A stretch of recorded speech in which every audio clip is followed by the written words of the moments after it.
Last week, I took the kids to the mall, and I went into the Apple store because Dakota loves the Apple store, and I fiddled with the iPad. It was beautiful. I want one. I mean, I'm not going to get one, but it's a very cool thing. And as far as the iPhones, I don't think I've ever actually held an iPhone.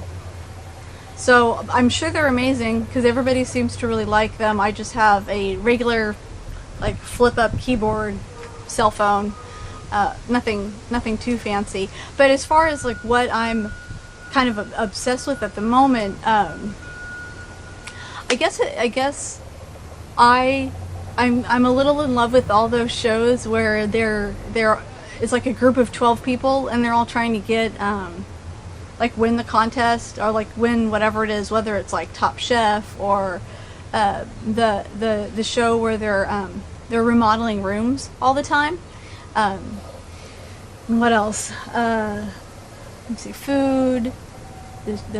I like the food one because I like to try out sometimes their recipes because I love cooking. I love cooking, and it's I get some interesting ideas because they always try to be really original and throw in these odd things, and then you think I would never put,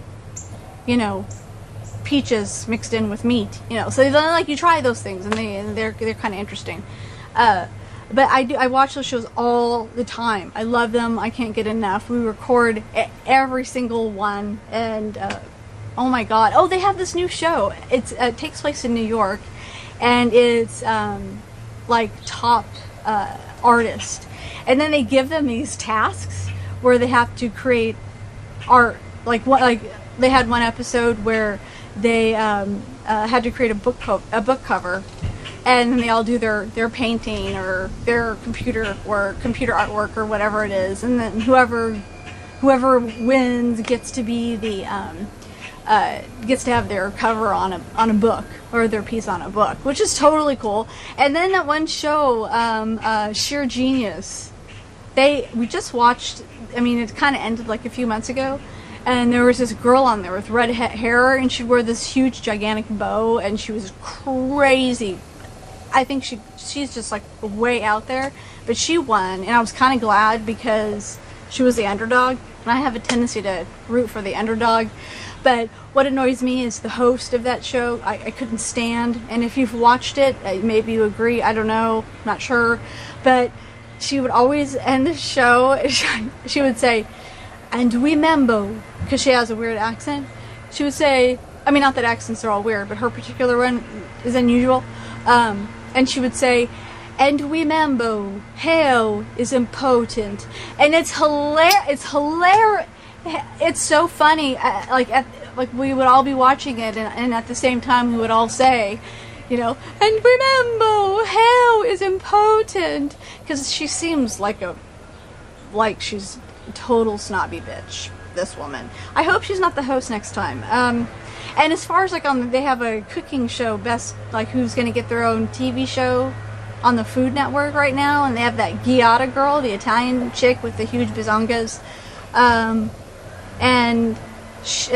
I would be horrified if I had to cook for her.